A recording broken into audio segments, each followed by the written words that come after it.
All right. All right. Welcome. Welcome, everyone, to the Best Damn podcast. I am your host, John Keene. As always, I would like to thank you guys for joining me. Ask that you please add, follow, and check us out Instagram, Facebook, Best Damn Podcast, Twitter, The Real Best Damn. And wherever you guys catch us from, please make sure to hit the like, give us a thumbs up, leave a comment, let me know what you think, and follow, subscribe, all that good stuff. We're going to go ahead and share the screen here. I've got a good one. So we're going to be actually continuing from excuse me. This is going to be a continuation of the last video that we had. This is creators or captors. And the last time we had gotten into the discussion of extraterrestrials, we had went to the Roswell alien interview, which, I mean, honestly, this was just a fascinating book. Tonight we are going to, or today, sorry, I got my time all fucked up. I don't usually do early videos, but I'm going to try it. So we'll see how it goes. We're going to get into the Roswell alien interview. We're going to kind of continue into that, looking at Matilda's letters and her discussion about the alien Errol, right? And she was allegedly a nurse during the Roswell crash, and she was the one that was, servicing or taking care of the one surviving alien, allegedly, right? Um, you know, I, I'm pretty sure that this is a work of fiction, or bullshit. Who knows? But this they claim to have some sort of credibility. I would say, like, to take it with a grain of salt. We're also going to look into a lot of the different creation mythos today too, um, and this is just to really show you that there are some sort of entities, right, that are involved in the creation of humanity. And that's why it's creators or captors. It's like many people are basically, there's a couple of different schools of thought when it comes to this. It's like, one is we have this benevolent, omnipresent, omnipotent God, right? And this God uh essentially created mankind. And this is an act of benevolence, right? Like, we're here to enjoy and experience life, and to be conscious, and all of these things. But then when we start to look into the stories, especially in the Bible, um, the serpent in the garden, and all of that, it kind of like it turns on its head, you know? It's like mankind is not here to just experience this beautiful thing called life. We're actually being punished. We're actually flawed, right? We're born with a sinful nature, you know, and you know. Then you look into the other creation mythologies and schools of thought, and what you'll see is that there are all different types of understandings or concepts of who created us. The Bible speaks of them as the Elohim.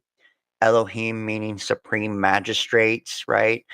To me, this kind of, this goes into the archons, the demiurge, and this would lead one to believe even, and I'm of the mindset that planet Earth is more like a terrarium, right? Not an aquarium, but a terrarium. Like, we are in a controlled environment here, and we indeed have been genetically altered. And if you look at, like, the Sumerian text, and I have got a shit ton of creation stories and mythos and stuff like that to kind of show you. I mean, just one off the top of the head, right? Like the Zulu creation, just for instance. They describe these serpent beings, these lizard beings, reptile beings, that dragged the moon into orbit, right? Into the place that it is now currently. And what happened when they brought the moon to the earth was it created floods, chaos, right? Cataclysms, you know? And when they brought this moon in, they told man that was already on the earth at this time. So obviously these reptile gods did not create the Zulus in this particular myth, right? So, you know, kind of take that with, however you want.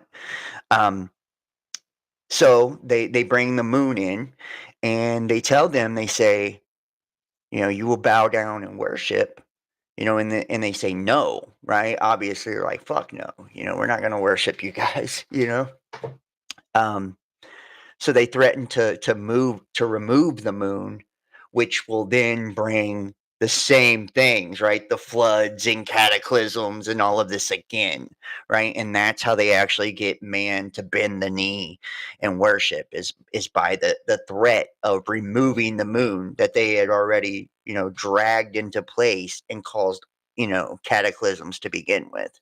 So, that's just one account of many accounts, right? So we're going to get into this tonight. We're going to be looking at Prometheus. We're going to look at some apocryphal text from the Bible that didn't, these aren't in the canon that we are going to be looking at just a kind of Stories of the Watchers, the Book of the Giants, Sons of God, the Book of Enoch. There's just going to be a bunch of them we're going to jump into and really try to, see where all of this leads us, as far as, who and what created mankind and what their intentions are as far as that creation, and it's like I would really be interested. um I'd be interested to see, how many people out there really believe that, you know, uh these beings are benevolent. It's like when you really and it was such a radical concept for me when I first started getting into, all of this years ago, to think that the God of the Bible, or um, God, or who I thought was God at that time, couldn't be, good, or that it would be anything other than that. And it's like the rise of the ancient astronaut theory and all of this. It's like it really takes us to a different place. So hopefully we can glean something different from this. But we're gonna go ahead and jump into it. I have no idea if anybody will even catch this one, but hopefully they catch it on the flip side. If not, so, and like I said, we're also going to be looking at different things with aliens and all kinds of shit. So I do want to pick back up first, and then I promised the last time to talk about Aramon. If you guys are familiar um, with this technological god, it's Aramon, and we'll look at some text from Rudolf Steiner on the Aramonic deception, right? And to me, Aramon resembles Abraxas a whole bunch. I know they're not the same, and people don't correlate them to the same thing, but I'm going to show you the reasons why I believe that they could be, right, and I'll show you that. So, and we'll be looking at different abduction accounts and documents and all kinds of cool stuff. So, here we go. And if you guys would like to donate and support to the channel, you can do that by going to PayPal, Cash App, Facebook Messenger, or by joining us over on Patreon. And yeah, the links are all in the description and in the chat. So let's go ahead and jump into it. We're going to pick back up first right here with the alien interview And this is Matilda O'Donnell McElroy, right? And this is chapter 6 is where we left off. So this is after her, like I said, this is after the rescue. The capture is what it is. They can say rescue, but the capture of this extraterrestrial, and this is from Roswell, right? They said that there was three beings, three beings that were in the crash, and two of them were different than the one that actually lived, right? And we're going to kind of get into the technology and all this. Is it consciousness? What is it? So the one that did live, they call Errol. I've already told you, if you look at it, it's an anagram for liar, which I find very interesting, right? So, but it could be and another thing too, if you look at the letters, like if it's an acronym or something, artificial intelligence, something, right? Like I've been trying to put together or piece together, different ways of like looking at it and by looking at the name. So it says by the 15th day after capturing really, Errol from the crash site, I was able to communicate fluidly and effortlessly with her in English. She had absorbed so much written material by this time that her academic education far exceeded my own. Although I graduated from high school in Los Angeles in 1940 and attended college for 4 years of pre medical and nursing training, excuse me. The variety of my own reading had been fairly limited. I had not studied most of the subjects to which Errol had now been exposed, especially considering her acute understanding, very intense study habits, and a nearly photographic memory. She was able to recall long passages from books she read. She was especially fond of sections of her favorite stories from classics literature like The Adventures of Huckleberry Finn, which is Gulliver's Travels, and Peter Pan, The Legend of Sleepy Hollow. By this time, Errol had become the teacher, and I was a student. I was about to learn what men of Earth do not know and have no way of knowing. The throng of scientists and agents who observed us through the one-way glass of our interview room, whom Errol and I now referred to as the gallery, were growing increasingly impatient to ask her questions. The Errol continued to refuse to allow any questions to be asked of her by anyone other than myself, even vicariously through me as an interpreter or in writing. On the afternoon of the 16th day, Errol and I sat next to each other as she read. She closed the last page of a book she was reading and placed it aside. I was about to hand her the next book from a large pile waiting to be read when she turned and said, or thought to me, I am ready to speak now. At first, I was a little confused by the remark. I gestured for her to continue, and she began to teach me my first lesson. And I feel like this is really fucking interesting because, like, so in the first part of all of this, right, we had Errol being asked all of these questions, and it was, military shit. It's like, where's your planet, right? What do why are you here? Are your people going to come look for you? Like all of these different questions. And it was interesting, I thought. But now it shifts gears to where Errol is now going to be, doing the speaking. I find this to be pretty cool. So, what would you like to say, Errol? I asked. I have been a part of the domain expeditionary force in this sector of space for several thousand years. However, excuse me, I don't want to get the yawns. I have not personally had intimate contact with beings on Earth since 5965 BC. It is not my primary function to interact with inhabitants of planets within the domain. I am an officer, pilot, an engineer with many duties to perform. Nonetheless, I am fluent in 347 other languages within the domain. I have not been exposed to your English language. The last earth language which I was conversant was the Sanskrit language of the Vedic hymns. At that time, I was a member of a mission sent to investigate the loss of a domain base located in the Himalaya Mountains. An entire battalion of officers, pilots, communications, and administrative personnel disappeared and the base destroyed.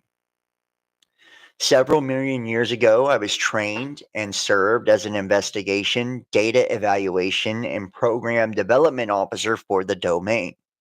Because I was experienced in that technology, I was sent to Earth as part of the search team.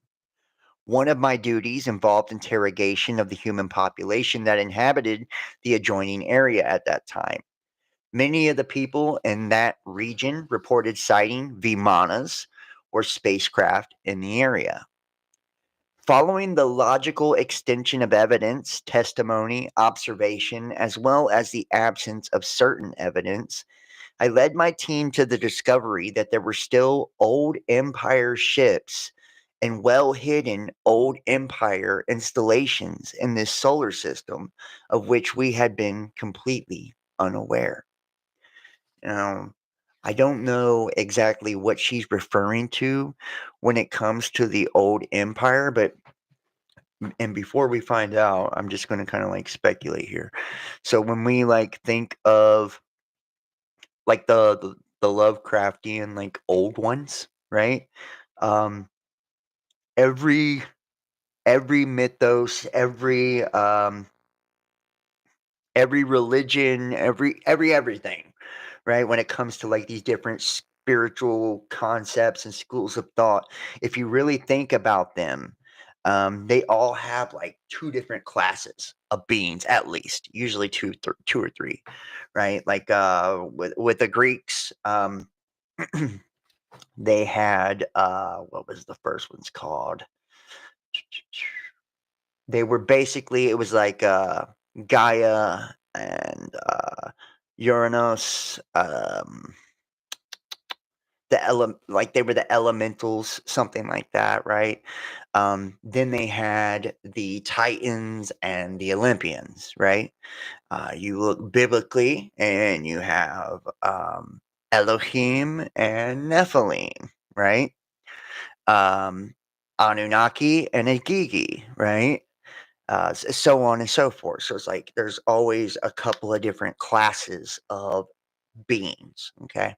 So I just want to kind of point that out. So when they're talking about the old empire and the domain, considering I believe Errol is a gray, um, because she's been described as a gray, uh, you know, um, I would, I would, if I had to classify Errol, I would classify Errol as a Gigi or an Agigi, right?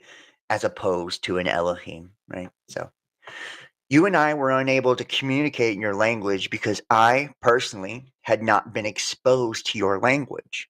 However, now that I have scanned the books and material you provided me, this data has been relayed to our space station in this region and processed by our communications officer through our computers. It has been translated into my own language and relayed back to me in a context that I can think with. I have also received additional information from the files stored in our computers about the English language and domain records concerning Earth civilization.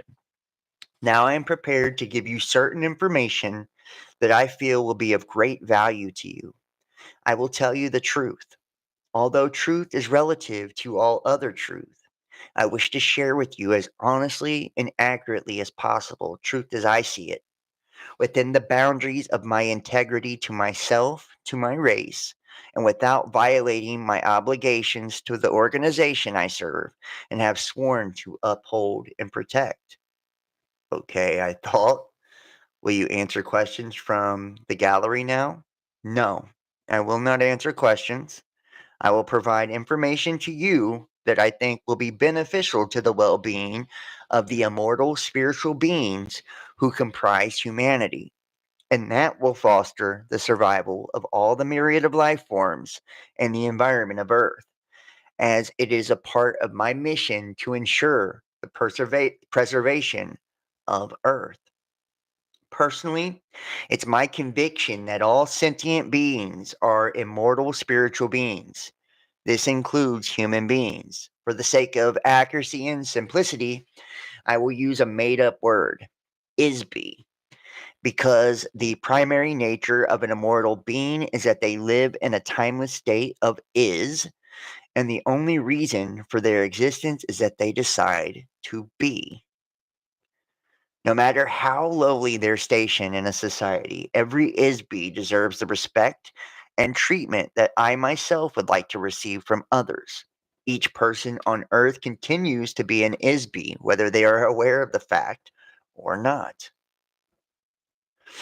I will never forget this conversation. Her tone was very matter of fact and emotionless. However, for the first time, I sensed the presence of warm and real personality in Errol.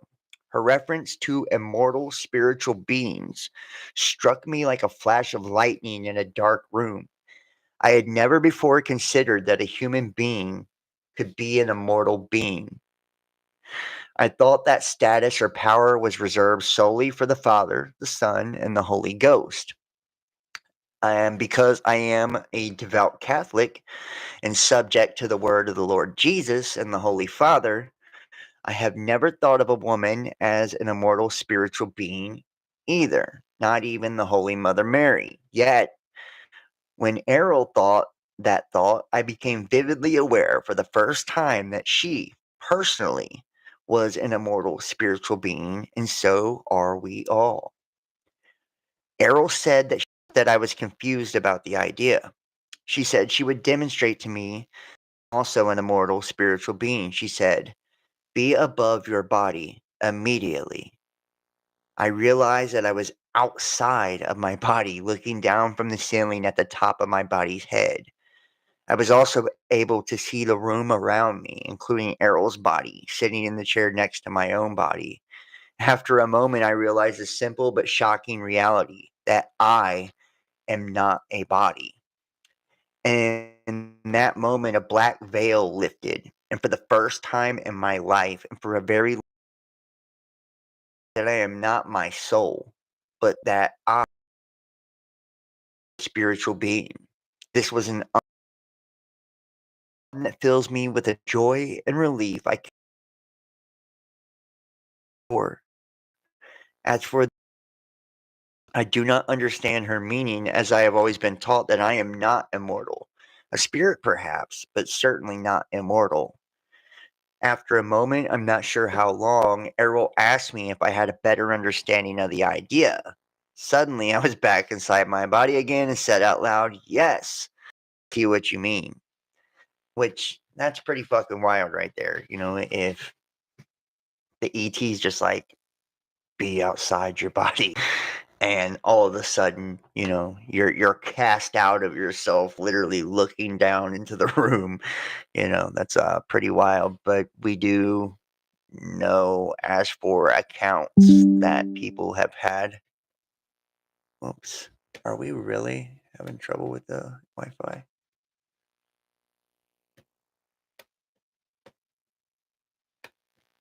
Hmm.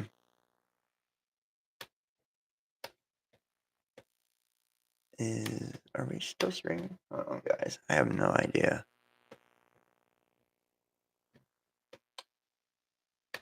My shit kicked off earlier, so hold on.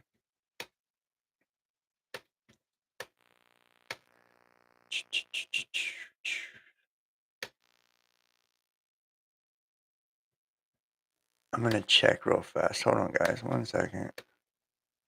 Fuck. Looks like we're still streaming.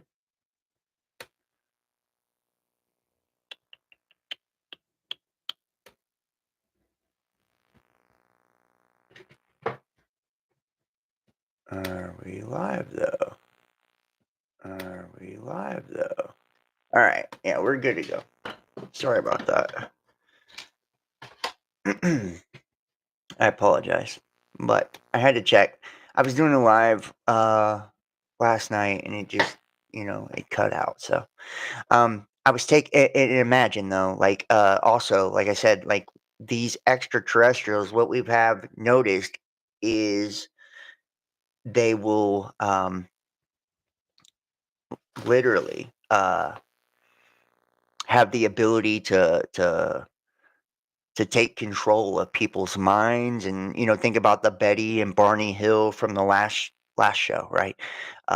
When Barney looked into the eyes of the extraterrestrial, he could not pull the binoculars down.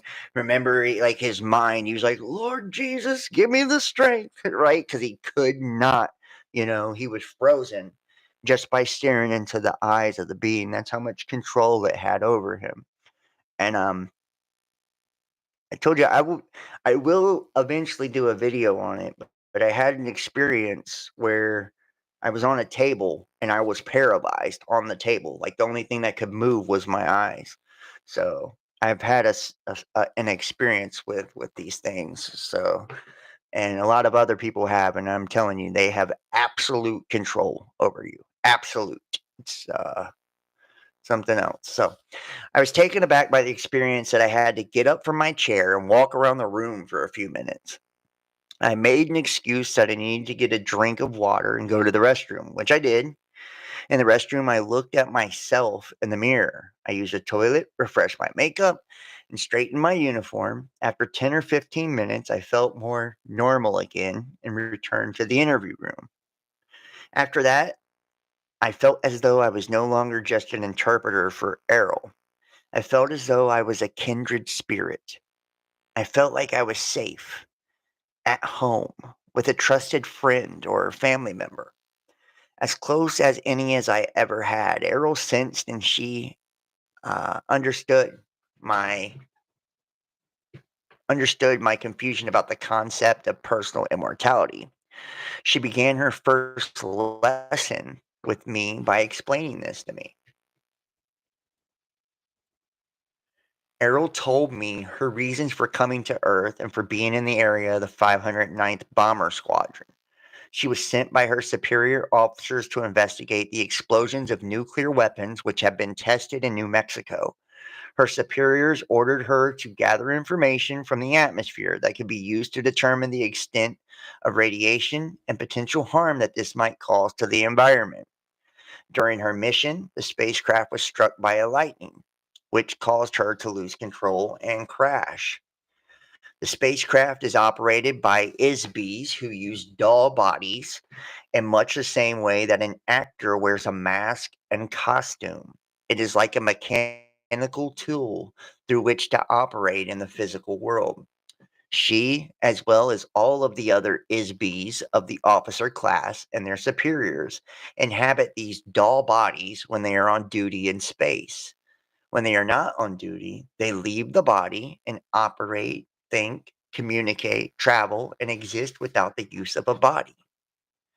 The bodies are constructed of synthetic materials, including a very sensitive electrical nervous system to which each ISB adjusts themselves or tune in to an electronic wavelength that is matched uniquely to the wavelength or frequency emitted by each ISB.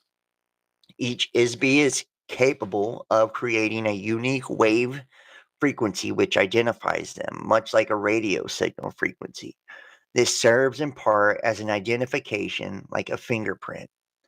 The doll body acts like a radio receiver for the ISB. No two frequencies or doll bodies are exactly the same.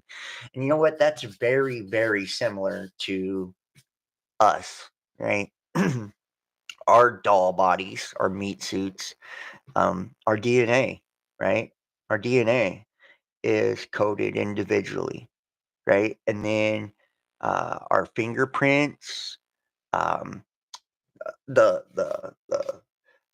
creases on our hands, our knees, our feet, the entirety of our body is uh, the prints are created by our electromagnetic frequency, right? That's why you can't hop into my body, right? Um, because it's tuned specifically to my soul through my genetic code, right? And my aura matches that genetic code. So very interesting that it's explained in the same exact way as our bodies work. So the bodies of each ISB crew member are likewise tuned into and connected to the nervous system built into the spacecraft.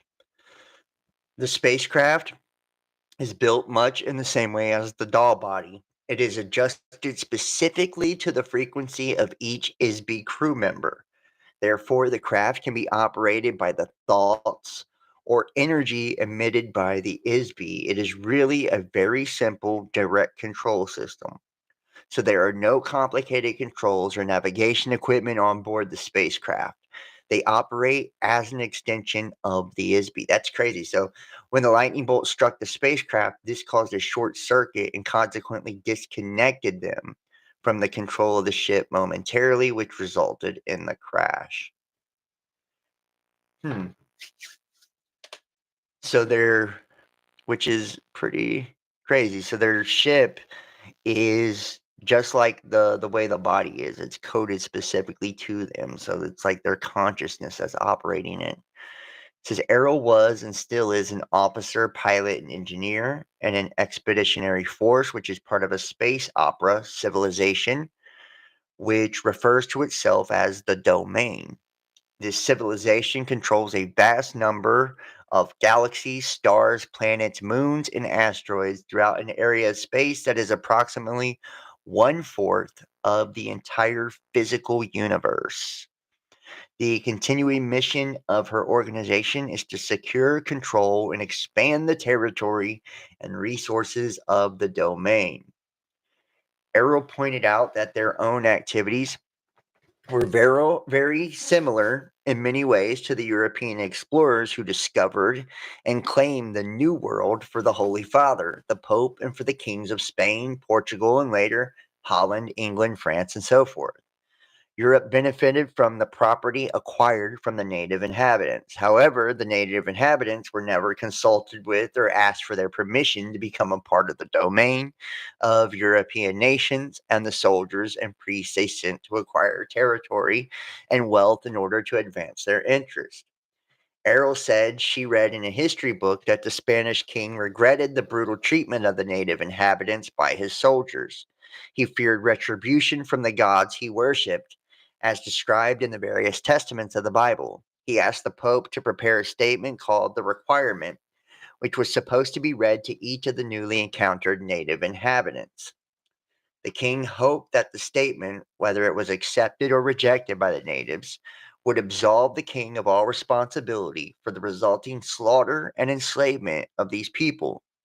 He used this statement as justification to confiscate their lands and possessions by his soldiers and the Pope's priests. Apparently, the Pope personally did not have any feelings of guilt or responsibility in the matter.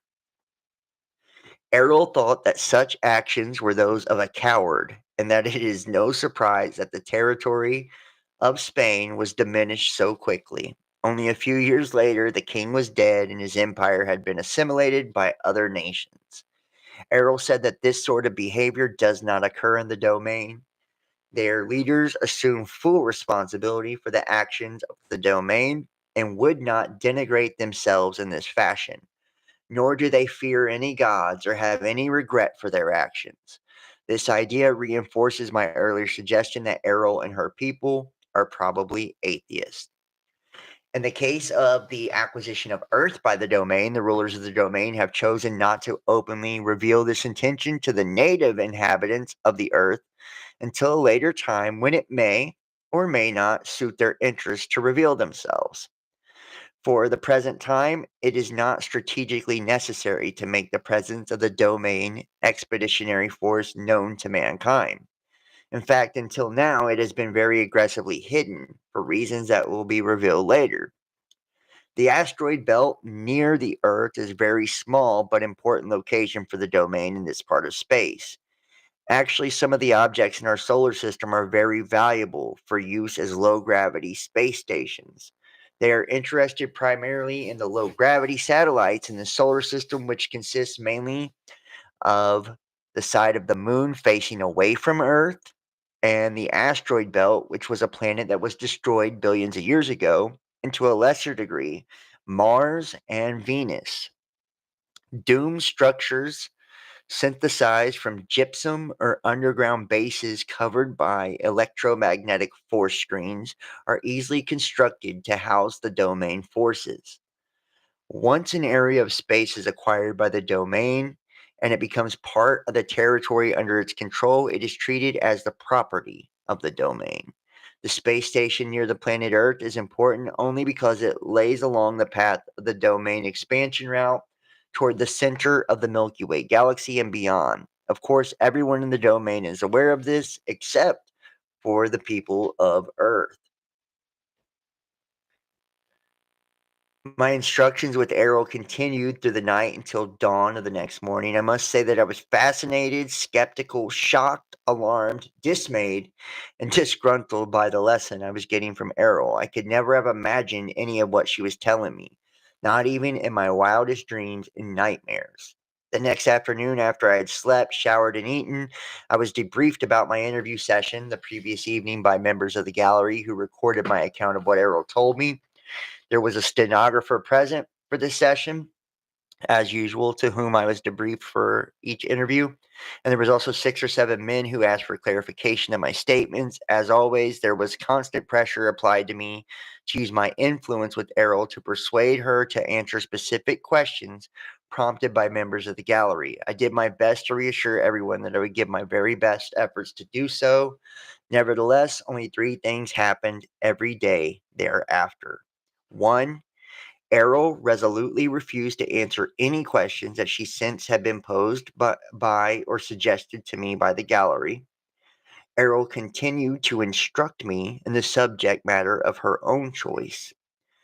Every evening after my interview with or instruction from Errol, she would give me a new list of subject matter about which she wanted more information.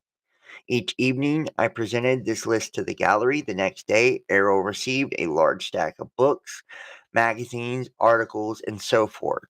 She would study all of these during the night while I slept.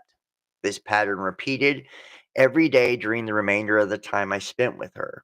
The subject matter of my next interview or lesson from Errol continued with a brief history of Earth, our solar system, and nearby space from the perspective of the domain. Before you can understand the subject of history, you must first understand the subject of time. Time is simply an arbitrary measurement of the motion of objects through space. Space is not linear. Space is determined by the point of view of an ISB when viewing an object. The distance between an ISB and the object being viewed is called space. Objects or energy masses in space do not necessarily move in a linear fashion. In this universe, objects tend to move randomly or in a curving or cyclical pattern, or as determined by agreed upon rules.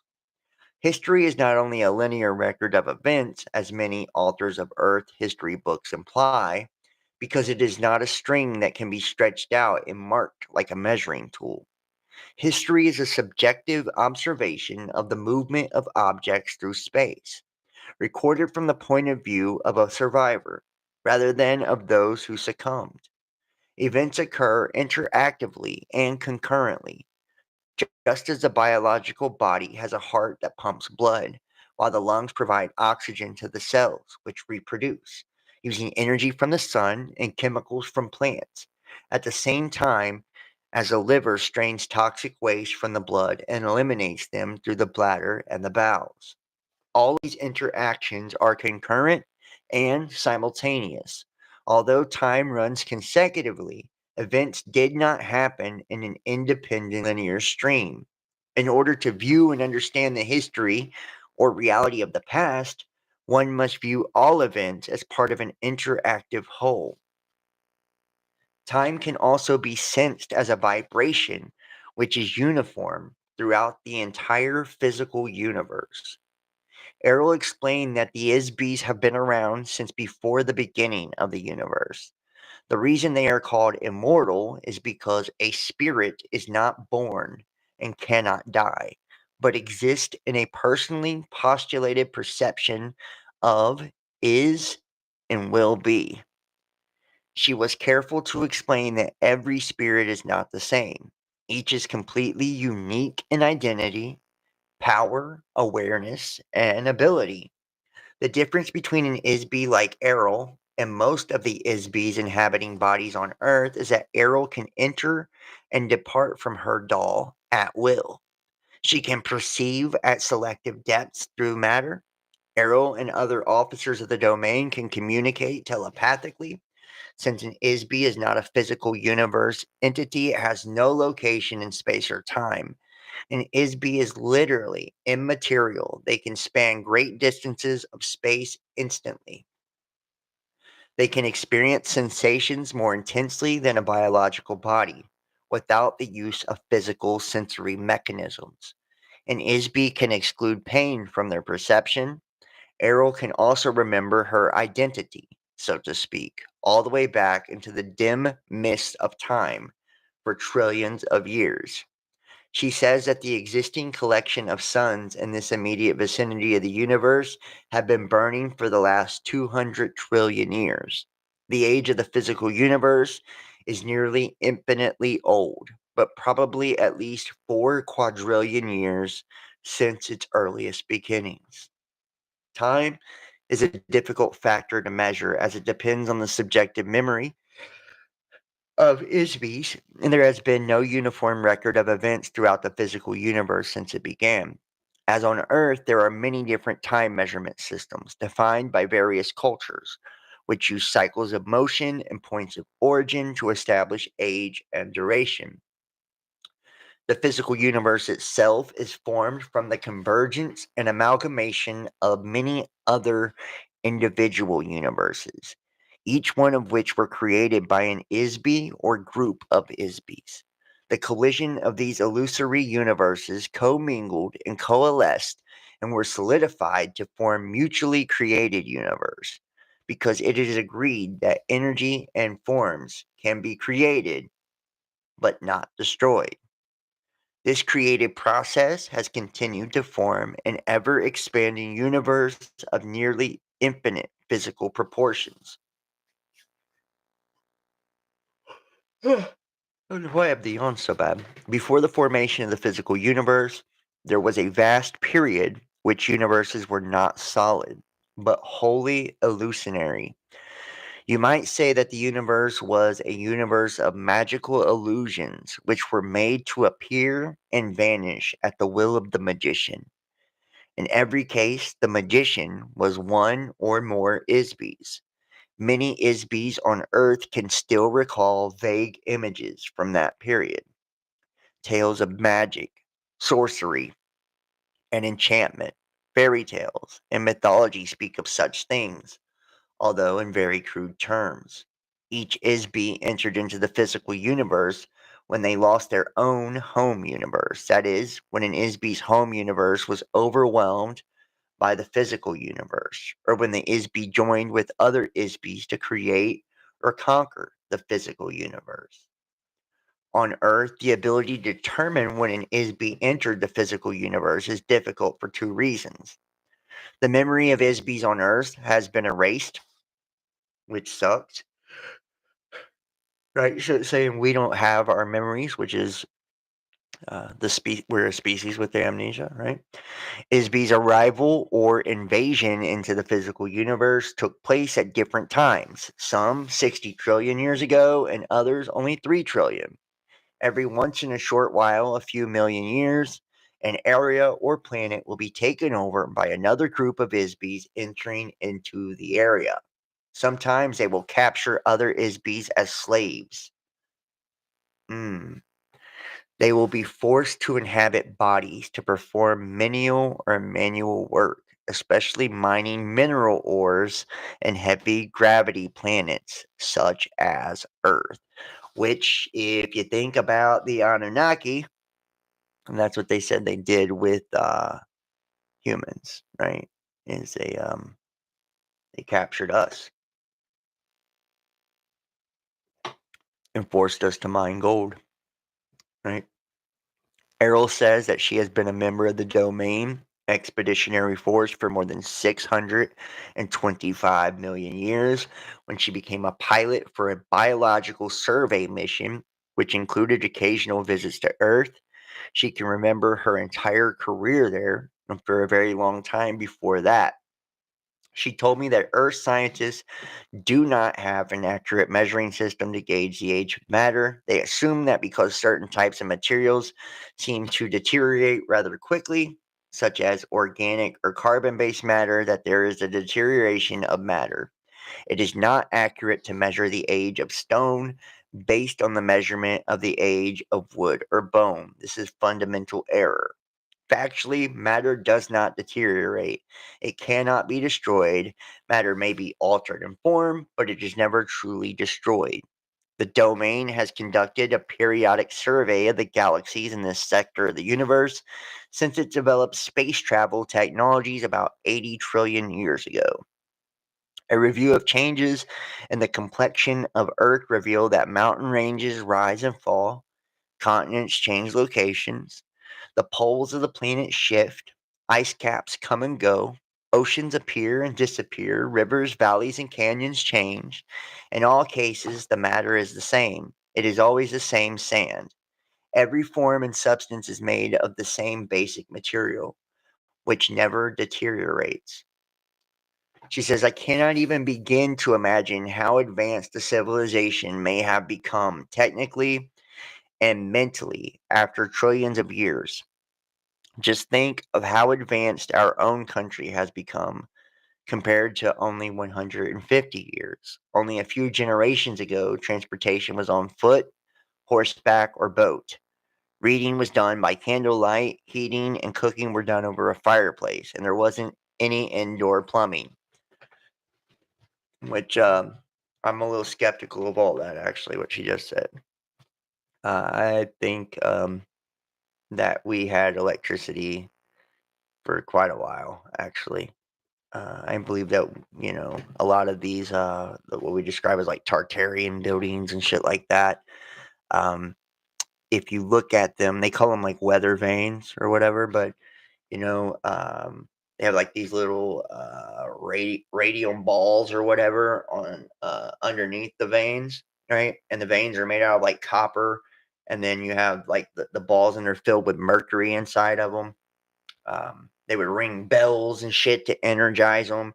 And if you look on the buildings, the copper runs all the way down the building and into the ground, right? And grounds itself into the earth. So it's like some type of electrical system. It's just harnessing the electric right out of the ether, like Tesla free energy type shit. I believe we were doing that. And you've seen like gas lanterns and all types of shit before we were doing electricity in everybody's homes. So just saying, it's not totally accurate. And if we even looking like in the Great Pyramids and shit, first off, they don't even have enough oxygen to light a torch inside of them. And second off, there's no burn marks inside of any of these things. So they had something lighting these places. We have Baghdad batteries and all kinds of shit. So, I feel like humans have been far, far advanced for a far long time, and we just keep getting destroyed. Right? So, and by the way, we will. Where's it at here? I've got.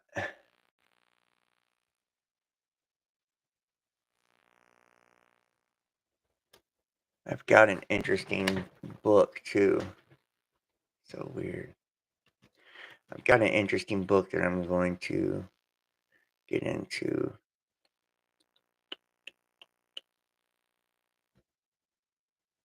Just a moment. We'll look at that too, and I'll show you ancient technology right there. Vaimanika Shastra, right?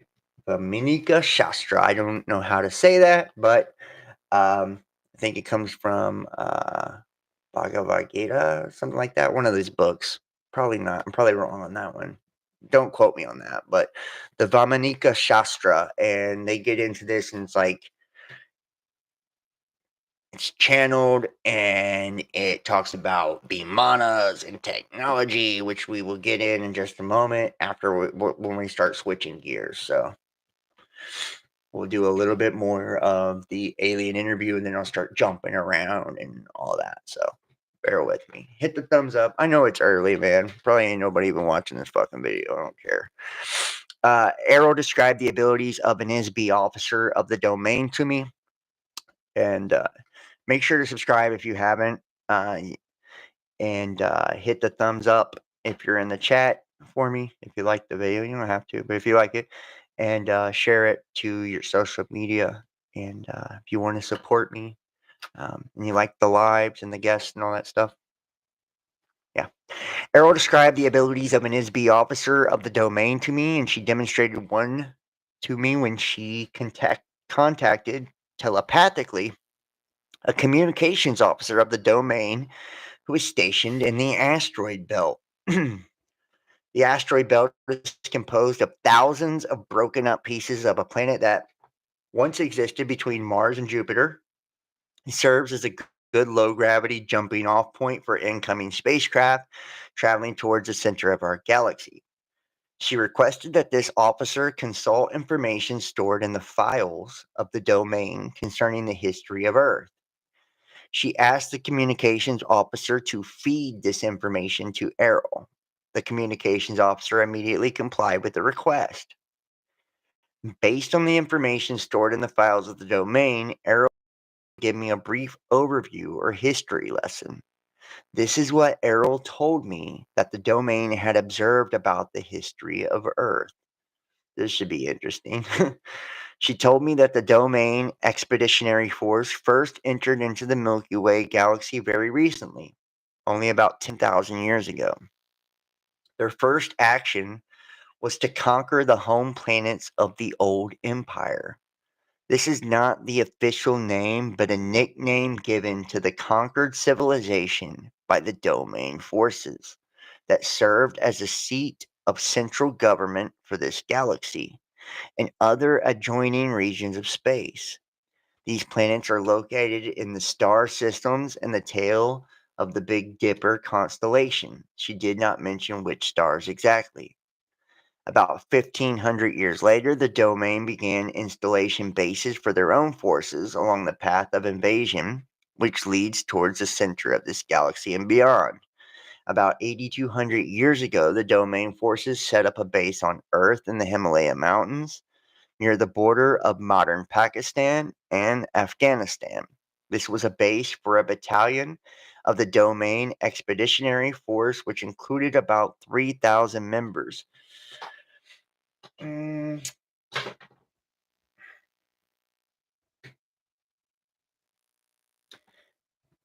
trying to think here. When it comes to the 3,000 members, I'm trying to think. So I don't know if what the exact number is, but Marduk, the son of Enki, he he sets up some sort of civilization with the Ajiji, right? In the mountains somewhere too, on Earth. So that's interesting right there. I don't know if it's 3,000 or not. I don't want to say that, but it is interesting. And then when we get the talk of like the old empire and shit, right? That's what it immediately makes me think of. Is like, like the Titans or the old gods, and these being like the Olympians or Elohim as opposed to Nephilim. So it's like 10,000 years ago. This would be ancient Egypt and shit. This would be like when the gods ruled the earth type shit. And these motherfuckers don't seem to be as cool as the ones that were here before. Just keeping it real, And maybe they are, who knows? But they don't seem to be. We seem to be in a fucking false illusory matrix now. So I don't think we were in one before. They set up a base under or inside the top of a mountain. The mountaintop was drilled into and made hollow to create an area large enough to house the ships and personnel of that force. An electronic illusion of the mountaintop was then created to hide the base by projecting a false image from inside the mountain against a force screen. The ships could then enter and exit through the force screen, yet remain unseen by Homo sapiens. Shortly after they settled there, the base was surprised by an attack from a remnant of the military forces of the old empire. Unbeknownst to the domain, a hidden underground base on Mars, operated by the old empire, had existed for a very long time. The domain base was wiped out by a military attack from the Mars base, and the ISBs of the domain expeditionary force were captured. You can imagine that the domain was very upset about losing such a large force of officers and crew, so they sent other crews to Earth to look for them. Those crews were also attacked. The captured ISBs from the domain forces were handled in the same fashion as all other ISBs who had been sent to Earth. They were each given amnesia, had their memories replaced with false pictures and hypnotic commands, and sent to Earth to inhabit biological bodies. They are still a part of the human population today. Crazy. Crazy. That's interesting. It kind of really does put a whole weird spin on us, in general. It's like, are we the ones that were captured, had our memories wiped, right? Given the amnesia? Is that us, right? Is that me, you? Are we the ones, that had that happen to us? You know, very interesting. Honestly, it really is. Um, mm. And you think about it too. What what was that? It was the Mars exploration. I did a video not too long ago on it with the gateway and all that stuff, the Stargate project, all that shit, and we read the Mars exploration remote viewing, right, document, and in the remote viewing document, it had underground that there were inhabitants on Mars living underground, and they were giants, giant shadows, right? And like the guy had like seen them, they were pyramids and all kinds of shit. So very interesting in this old empire. It's like you think about all the pyramids built on Earth, it really does kind of coalesce with like what we kind of know. I think that's what makes it really interesting. After a very persistent and extensive investigation into the loss of their crews, the domain discovered that the old empire has been operating a very extensive and very carefully hidden base of operations in this part of the galaxy for millions of years. No one knows exactly how long. Eventually, the spacecraft of the old empire and the domain engaged each other in open combat in the space of the solar system. According to Errol, there was a running battle between the old empire forces and the domain until about 1235 AD, when the domain forces finally destroyed the last of the spacecraft of the old empire forces in this area. The domain expeditionary forces lost many of its own ships in this area during that time also. And this is, and it like makes you think too, like the Book of Miracles and all of that, right? Where like people are seeing like the fucking Tic Tacs and the saucers and shit like battling in the sky. Very interesting. Says about 1,000 years later, the old Empire base was discovered by accident in the spring of 1914. The discovery was made when the body of the Archduke of Austria was taken over by an officer of the Domain Expeditionary Force. This officer, who was stationed in the asteroid belt, was sent to Earth on a routine mission to gather reconnaissance. The purpose of this takeover was to use the body as a disguise through which to infiltrate human society in order to gather information about current events. The officer, as an ISB, having greater power than the being inhabiting the body of the Archduke, simply pushed the being out and took over control of the body. How fucked up is that, bro? uh, that is so crazy. However, this officer did not realize how much the Habsburgs were hated by feuding factions in the country. So he was caught off guard when the body of the Archduke was assassinated by a Bosnian student. The officer, or ISB, was suddenly knocked out of the body when it was shot by the assassin. Disoriented, the ISB inadvertently penetrated one of the amnesia force screens and was captured. Eventually, the domain discovered that a wide area of space is monitored by an electronic force field, which controls all of the ISBs in this end of the galaxy, including Earth. The electronic force screen is designed to detect ISBs and prevent them from leaving the area. I wonder if that is like the Van Allen radiation belt, right? Says the domain discovered that a wide area of space is monitored by an electronic force field. Right. Think about the Van Allen radiation belt, like, which is what they say prevents us from going to the moon and space traveling, all types of shit, right? Just saying. I wonder if that's it. Could be. Um, or because it doesn't say that it's just on Earth, right? If it was just on Earth, we would definitely go to like the firmament, the ionosphere, or whatever, right? But like they're saying in this area of space, I would go Van Allen radiation belt. So if any ISB attempts to penetrate the force screen, it captures them in a kind of electronic net. The result is that the captured ISB is subjected to a very severe brainwashing treatment, which erases the memory of the ISB. The process uses a tremendous electrical shock, just like Earth. Psychiatrists use electrical shock therapy to erase the memory and personality of a patient and to make them more cooperative. On Earth, this therapy uses only a few hundred volts of electricity.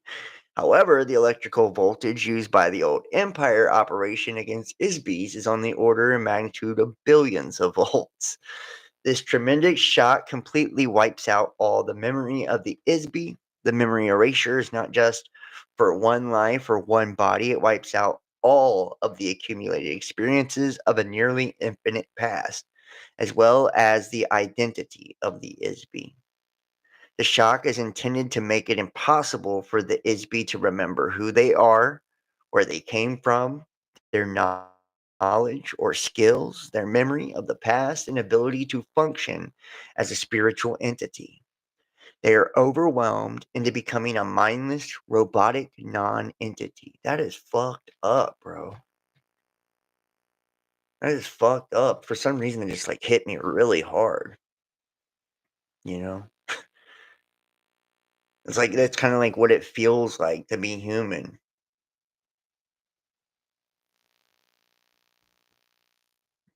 Really. It's like something happened here to us. It's like we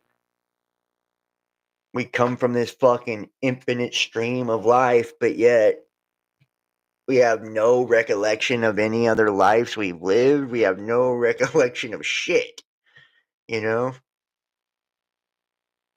Yet we still have downloads available to us, which means if you're able to download it, that means it's in you, the transmission's in you somewhere. It's coming from something. You're connected to it somehow.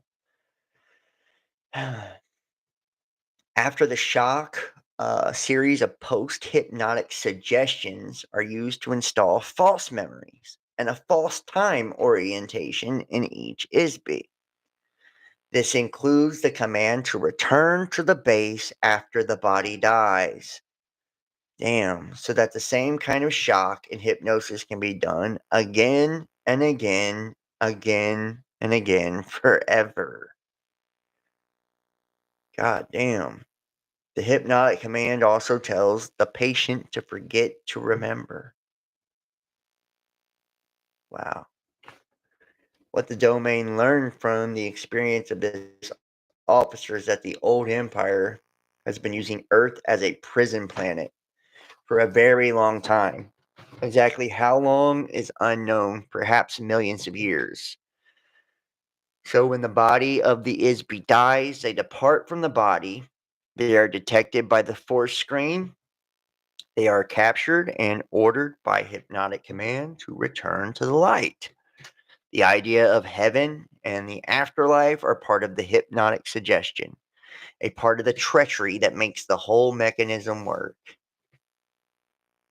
After the Isby has been shocked and hypnotized to erase the memory of the life just lived, the Isby is immediately commanded hypnotically to report back to Earth as though they were on a secret mission to inhabit a new body. Each Isby is told that they have a special purpose for being on Earth, but of course, there is no purpose for being in a prison, at least not for the prisoner.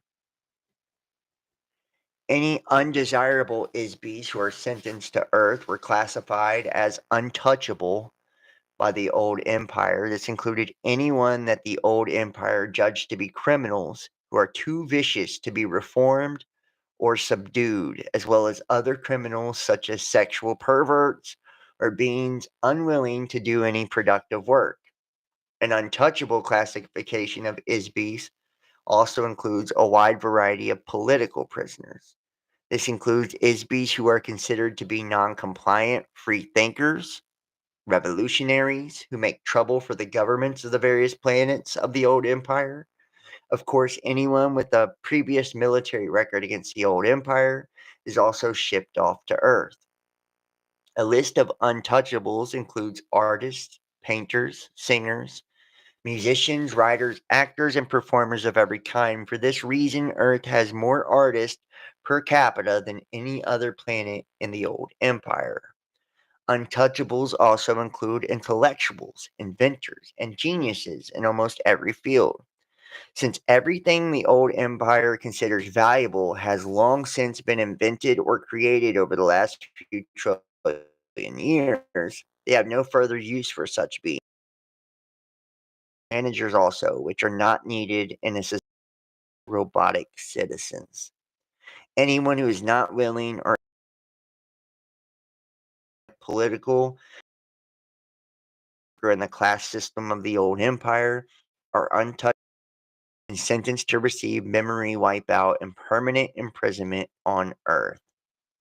The net result is that an Isby is unable to escape because they can't remember who they are, where they came from, where they are. They have been hypnotized to think they are someone, something, sometime, and somewhere other than where they really are. The domain officer who was assassinated while in the body of Archduke of Austria was likewise captured by the old empire force. Because this particular officer was a high-powered is compared to most, he was taken away to a secret old empire base under the surface of the planet Mars. They put him into a special electronic prison cell and held him there.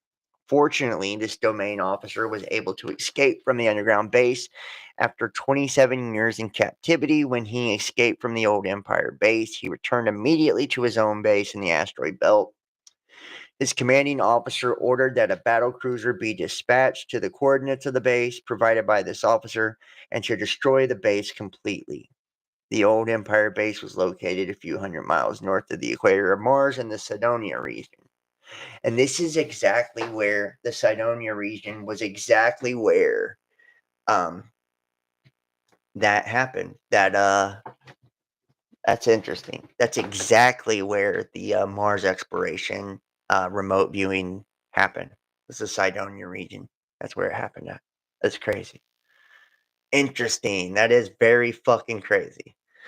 Now, although the military base of the old empire was destroyed, unfortunately, most of the vast machinery of the ISB 4 screens The electroshock, amnesia, hypnosis machinery continues to function in other undiscovered locations right up to the present moment. The main base or control center for this mind control prison operation has never been found.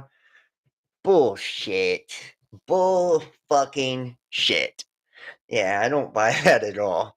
They're like, yeah, we were able to locate them and we fucked them up, blew up their underground bases, killed all of them, fucked all their machinery up, but we weren't able to stop the brainwashing mind control shit. Bull fucking shit. It's your shit, right? You guys are the motherfuckers doing it. There's no way that you couldn't stop all the screens and all of that shit. Like, sorry, I do not buy that one bit.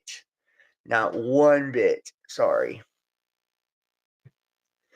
The domain has observed that since in the old empire, space forces were destroyed and there is no one left actively to prevent other planetary systems from bringing their own untouchable ISBs to Earth from all over the galaxy, from other galaxies nearby. Therefore, Earth has become a universal dumping ground for this entire region of space. So we're the garbage dump of the universe. I would buy that. I would buy that for sure. And after we finish this one, I'll jump to a new one. This in part explains a very unusual mix of races, cultures, languages, moral codes, religious and political influences. Jesus, that light is hot. Political influences among the ISB population on Earth. The number and variety of heterogeneous societies on Earth are extremely unusual on a normal planet. Most Sun Type 12 Class 7 planets are inhabited by only one humanoid body type or race, if any. In addition, most of the ancient civilizations of Earth and many of the events of Earth have been heavily influenced by the hidden hypnotic operation of the old empire base. So far, no one has figured out exactly where and how this operation is run or by whom, because it is so heavily protected by screens and traps. Furthermore, there has been no operation undertaken to seek out, discover, and destroy the vast and ancient network of electronics machinery that create these before screens at this end of the galaxy. Until it has been done, we are not able to prevent or interrupt the electric shock operation, hypnosis, and remote thought control of the old empire prison planet. Of course, all of the crew members of the Domain Expeditionary Force now remain aware of this phenomena at all times while operating in the solar system space so as to prevent detection and capture by old empire traps. Yeah, fucking right. Okay. Well, we know that's complete horse shit. So we know that is absolute bullshit.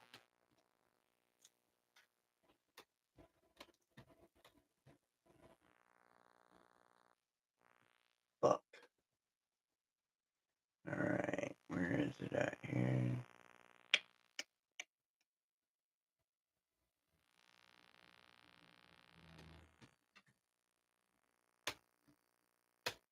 And Jesus, this light is cooking me, y'all. Sorry. All right. The Vamanika Shastra. And this is the science or aeronautics. The science of aeronautics. And this is all about machines. So let's see what this is here. The pilot is one who knows the secrets. All right, hold on. I went too far. There we go. All right. I make obeisance to the divine being who is visible on the crest of the Vedas, who is the fountain of eternal bliss, of whose abode is reached by vimanas or aeroplanes. Having studied the Shastras or sciences propounded by previous men of science to the best of my ability, for the benefit of mankind, I shall deal with the science of aeronautics, which is the essence of the Vedas, which will be a source of joy and benefit to humanity, which will facilitate comfortable travel in the sky from world to world in 8 chapters consisting of 100 topics, 500 sutras or cryptic pronouncements. I bow to God Mahadeva and his consort, to Saraswati, goddess of learning, to Ganapati, guardian of benevolent efforts, and to my venerable preceptor I bow to Maharshi Bharadwaji. In addition to my own knowledge of logic, I have 5 times turned over Valmiki's mathematics, Paribhasha Chandikra, and Namartha Lakapaka, aided by their authority. I, Swami Bodhayanda, for the easy understanding of the young, have written this Bodhihanada Vriti to elucidate Maharshi Bharadwaji's concisely worded text on aeronautics.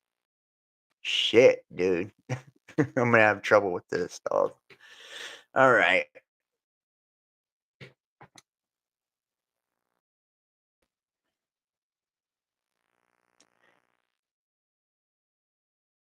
Two secrets of the working of the Vimana. Acquaint himself thoroughly with working them.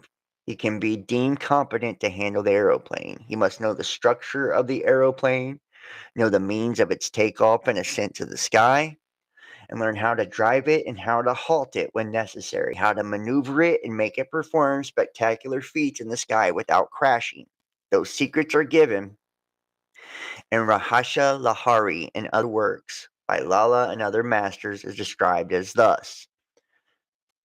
The pilot should have training in Mantrika and Tantrika, Kritaka and Antralaka, Gura or hidden, Drisha or Adrisha, seen and unseen, Paraksha, Aparaksha, contraction and expansion, changing shape, look frightening, look pleasing, become luminous, or enveloped in darkness, deluge, pralaya, Vamukha, Tara, stunned by thunderous din, jump, move, zigzag like serpent, Japala, face all sides, hear distant sounds, take pictures, no enemy maneuvers, no directions of enemy approach, stop haka or paralyze, and Karshana or excise magnetic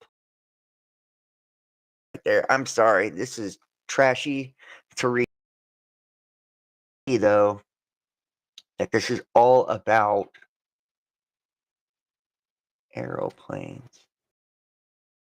Kind of look at a few of these things here. The is prescribed as the mantra dikara by invoking the mantras of the Chinnamasta. Jesus, dude. You acquire powers visible and invisible of other mantras with potent herbs and ficus oils, and the Bhuvaneswari mantra, which confers spiritual and mesmeric powers to construct aeroplanes which cannot be cut, cannot be burnt, and cannot be destroyed. Powers to endow the plane with those powers. Mm.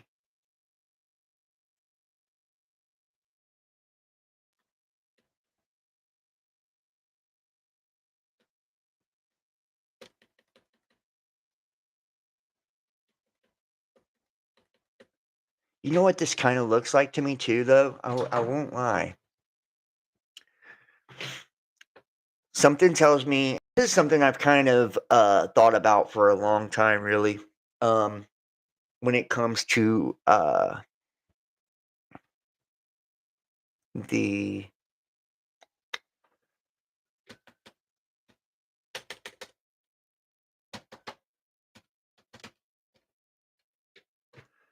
right, like the Merkaba, right? Like I just wonder if these Vimanas are something like the Merkabas, right? Like I know they're seen as like actual vehicles and shit. And I was telling you that in the last one too, that what was it? Shit, I'm trying to think of what it was. Chariot, right? Chariot. So the word chariot actually means vehicle, right? So we see like uh the chariot would be more akin. Where's it at?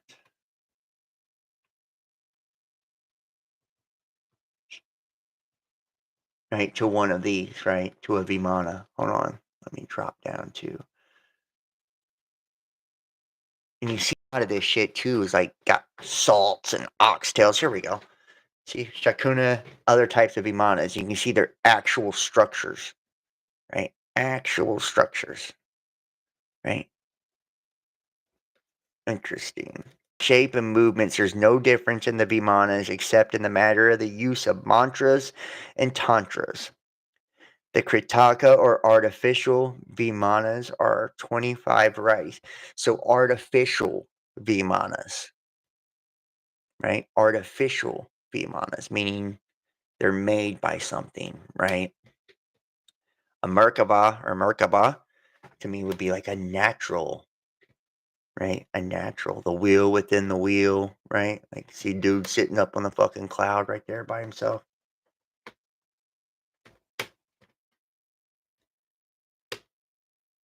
See? Where all this shit's coming from.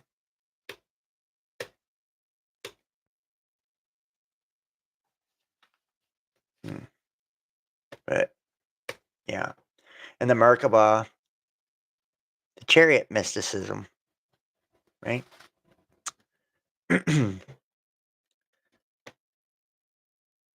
Found in Ezekiel 1 concerning the stories of ascents to heavenly places and the throne of God, right?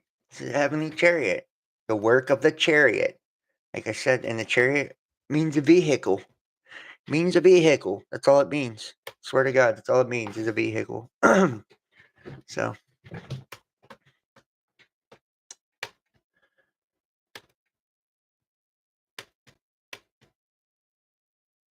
Where are we at with this?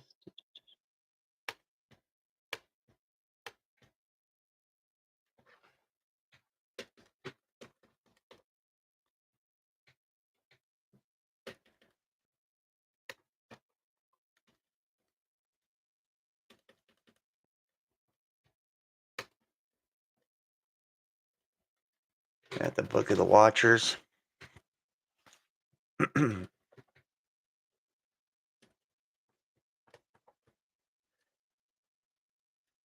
where is it at?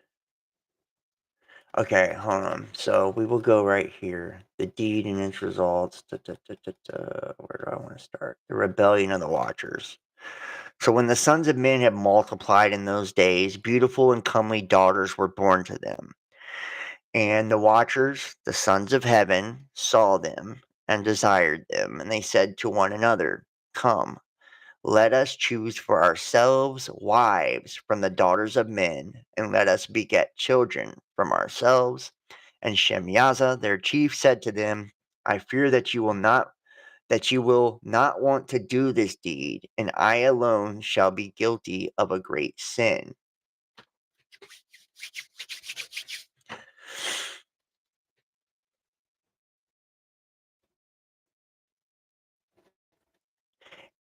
And this deed. And you know what? I just something that really fucking, and I know that it says that he tries to separate mankind and the Watchers, right? As like two different things. Something really does, like, in my soul, I feel like we are the fallen angels. Like in my soul, I feel like I don't know if but I do. I feel like and when you like look at like just the shit of Errol, which I'm sure is probably a work of fiction, but whatever. Um, you think about like all these different schools of thought when it comes to this, and it's like 1/3 of the heavenly host. Um, and at one time we were this ethereal primordial consciousness. It's like we decided to descend into physical bodies, and it's like, and then you see what in the book of the Watchers, right? The book of Enoch, it says like, "Come, let us do this deed," and they bound themselves by a curse, right? And it's like that curse to me would be us being stuck here, right? Stuck here. And if you think about like what God says to them, he like removes the light from them and all of that. And what are we? We're a shadow, right? We are a shadow of our higher self. We're a phantom, you know. So I'm just saying, it's like we might be the ones who swore together to come down here, and we, just like Errol said, that screen of forgetfulness, the veil of forgetfulness, we're under the old empire. Like we're down here under that veil of forgetfulness because we swore the oath or whatever. It says they all swore together and bound one another with a curse. And they were all of them 200. And see, in this definitely, the 200 thing, this is more akin to the Ajiji, right? The Ajiji took wives, right? Marduk. And what was his leader's name? Marduk's leader.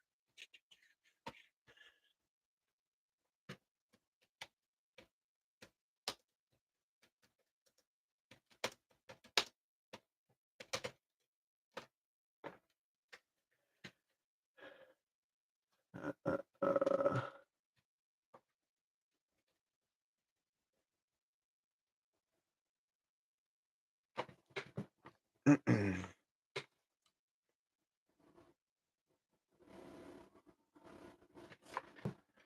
So, Marduk didn't rule Nibiru. He only for a while ruled the astronaut court, Agigi, on Mars. He wed a hybrid whose ancestors his dad created. Marduk backed the Ajiji after they abducted hybrid women following his wedding.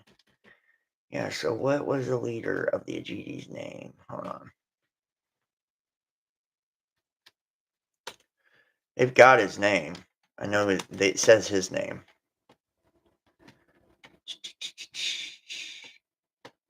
No, come on now. I have to get into the book if it don't tell me.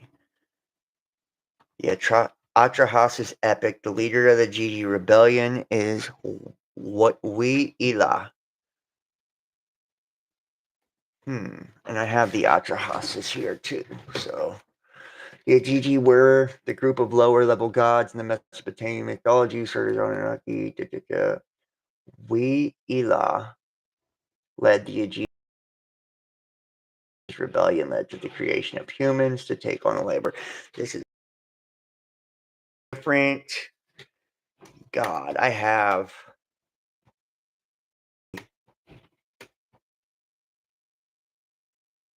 Atrahasis somewhere in here.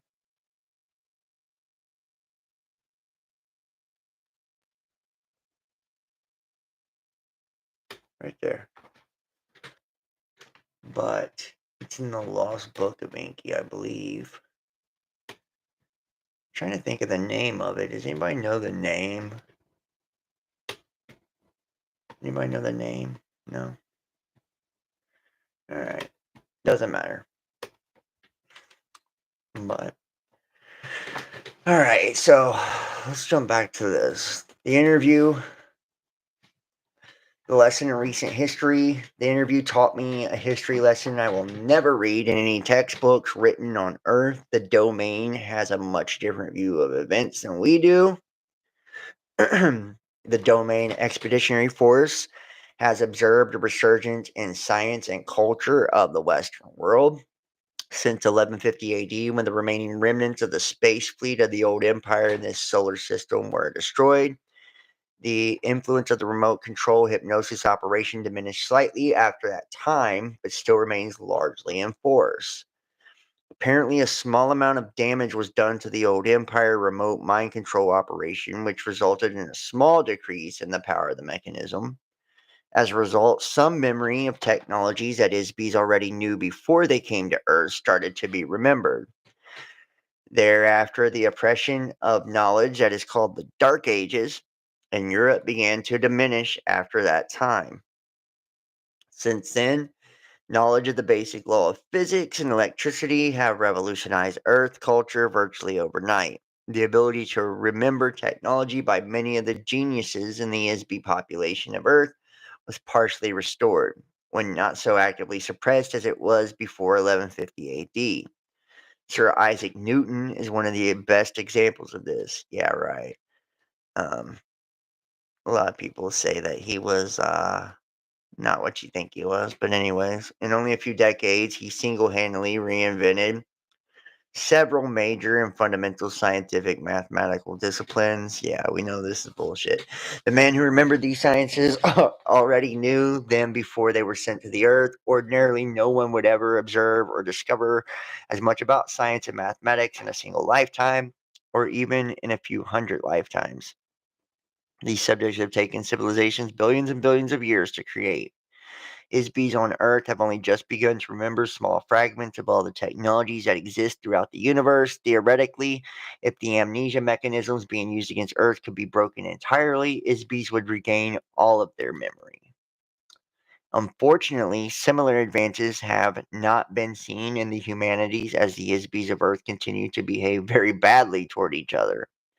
This behavior, however, is heavily influenced by the hypnotic commands given to each ISB between lifetimes, and the very unusual combination of inmates on Earth, criminals, perverts, artists, revolutionaries, and geniuses, is the cause of a very restive and tumultuous environment.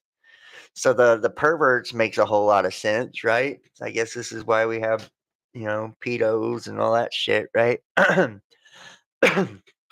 The purpose of the prison planet is to keep ISBs on Earth forever. Promoting ignorance, superstition, and war between ISBs helps to keep the prison population crippled and trapped behind the wall of electronic force screens. And when I think of wall, I think of the ice wall, honestly. And I had heard too, and I don't know if you guys have ever heard of this, but that essentially the ice wall, like when we think of like Lemuria, so we are the Atlanteans, right? And Atlantis was essentially before we fell in consciousness. And that a lot of people try to paint Lemuria as predating the Atlanteans, and that actually Lemuria is the civilization that is separated by the ice wall. So, I mean, bear with me here. I'm going fucking far out there on this. I'm not saying this is true. I'm just saying this is some of the things that I've read and heard, and I don't know if it's legit or not. It's just interesting. That's it. But that Lemuria, so let's pull up a map here.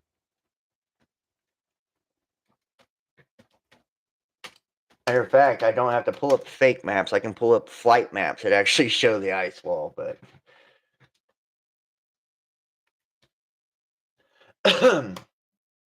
oh, right there. Gleason standard map. Hold on.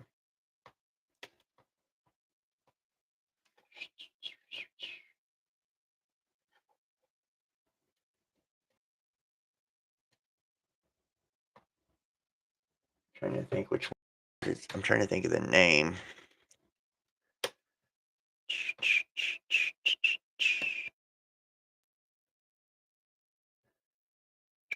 Fucking weird.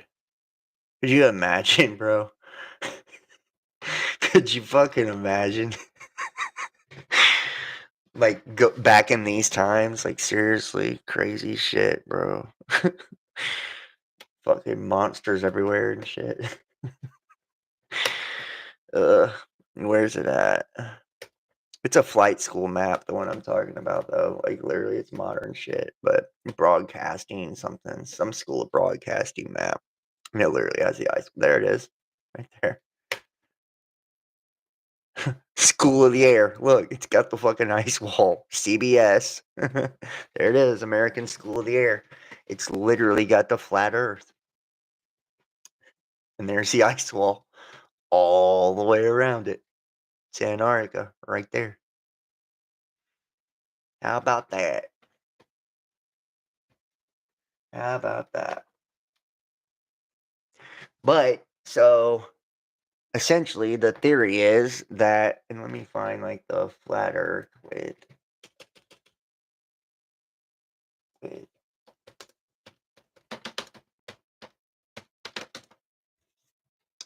there it is. So this is like the one that's got all the different worlds and shit. Let's see.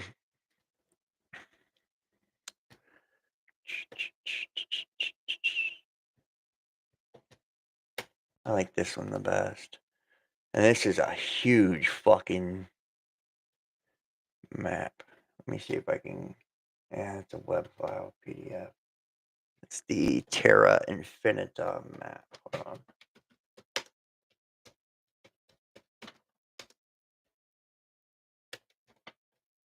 Wow.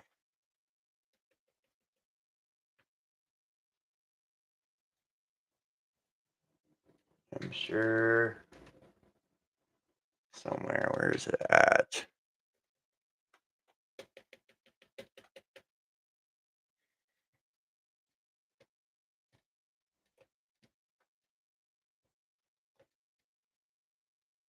There we go.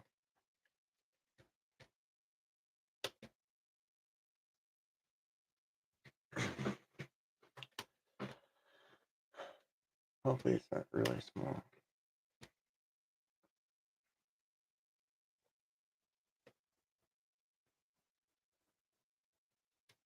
Yeah, it's kind of small. That's what she said. But bam. And you can see like the different lands. And he's just legit, probably fucking not. Honestly, probably not. But who knows? We've never seen an actual picture of the Earth, right? So, I mean, this is as good as a guess as anybody's, honestly. But you see, you got the ice wall and, these outer realms. And, like, basically, they're saying, like, this would be um, that would be Lemuria, right? Outside of the ice wall. It's this side that us and our other brothers and sisters, spiritual brothers and sisters, were separated, right? Whenever they put us under this piece of glass, this firmament, and we got trapped in here. Lemuria is actually on the other side of the ice wall. I know that was a long way to show you all that, but still, so.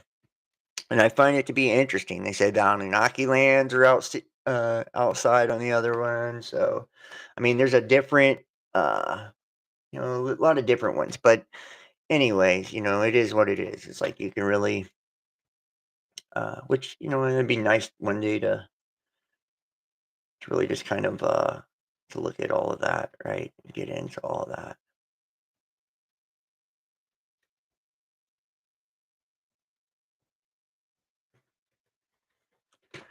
So, sense and knowledge of the basic law of physics. Da da da da. All right. The men who remember these sciences already knew them before they were sent to Earth. Ordinarily, no one would ever observe or discover as much about science. Let's go. All right.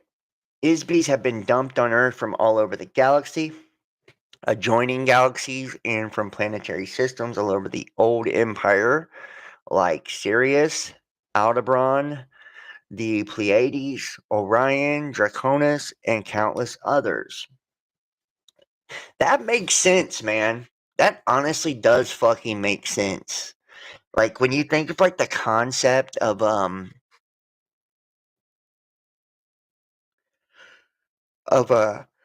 excuse me, When you think of the concept of like fucking star seeds and shit, right? It's like, how would everybody be coming from different? If we're all like the same kind of like created being, it makes no fucking sense for you to come from the Pleiades, me to come from Sirius, right? But then when you look at it like it's like a prison planet, where it's just this amalgamation of all these different fucking, spiritual beings, then that makes sense. That, us coming from different star systems and clusters does make sense. But if we're all one species, one race, then no, we don't all come from different fucking stars. That's dumb as fuck, actually. We come from one star, the sun, right? Our sun. That's the star we come from. To think you come from the Pleiades is you're a retard, right? Like, in that school of thought. But if it's a prison planet, then it's anybody's guess where the fuck you came from, right? You could have came from Sirius. You could have came from Pleiades. You could have came from Andromeda. You could have came from Arcturus. You could have came from any of these places, right? So, says the ISB's been dumped on Earth from all of the other adjoining galaxies. And each of the various ISB populations have their own languages, belief systems, moral values, religious beliefs, training, and unknown and untold histories. The ISBs are mixed together with earlier inhabitants of Earth who came from another star system more than 400,000 years ago to establish the civilizations of Atlanta and Lemuria, which I just brought up. Those civilizations vanished beneath the tidal waves caused by a planetary polar shift many thousands of years before the current prison population started to arrive. So, and like I said, my understanding of it is Atlantis was us, high consciousness, ice wall, firmament.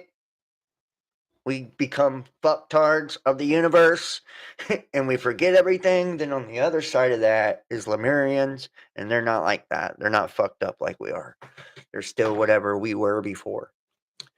So, on the other hand, the civilization set up on Earth by the old Empire prison system were very different from the civilization of the old Empire itself, which is an electronic space opera.